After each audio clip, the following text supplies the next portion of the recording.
In today's video, I'm going to teach you how to customize the View as Web Page message in your marketing emails using HubSpot. If you're looking to give your recipients an alternative way to view your email, especially if they're experiencing any display issues, this is a great feature to have. Let's dive right in and show you how to make it your own. First, you'll want to start by logging into your HubSpot account. Once you're in, take a look at the left sidebar. You'll notice various options there, but for this task, we're interested in finding the More section. Go ahead and click on that.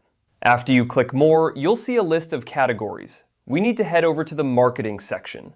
This is where HubSpot organizes all things marketing related, from campaigns to emails, making it easier for you to manage your content. Now, within the Marketing section, you should see an option for Marketing Emails. Click on it. This is the hub for all your email marketing activities, and here you can manage, create, and customize your emails. Once you're in the Marketing Emails area, the next step is to select Use Template. This will allow you to set up a new email or modify an existing template depending on your needs. When the page loads, look for the View as Web Page option.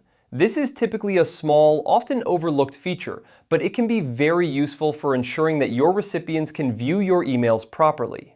Now, customizing this message involves a few simple steps. You can tailor the text to better suit your brand's voice or provide additional context for your recipients. For instance, you might want to include a message like, "Having trouble viewing this email? Click here to view it in your browser," or something similar that matches your brand's tone. As you edit the text, consider how you can make it as clear and user-friendly as possible. Remember, the goal is to help your recipients who might be facing display issues with their email client to easily access the content you've worked hard on. Once you've made the adjustments, be sure to save your changes. It's always a good idea to preview the email to ensure that everything looks as expected, both in the email client and on the web page. This extra step can help you catch any errors and make sure your customization appears just right. And there you have it. By following these steps, you'll have successfully customized the View as Web Page message in your marketing emails, providing a seamless experience for your audience. Thanks for tuning in today, and I hope you found this tutorial helpful. Be sure to subscribe for more tips on making the most of your marketing tools.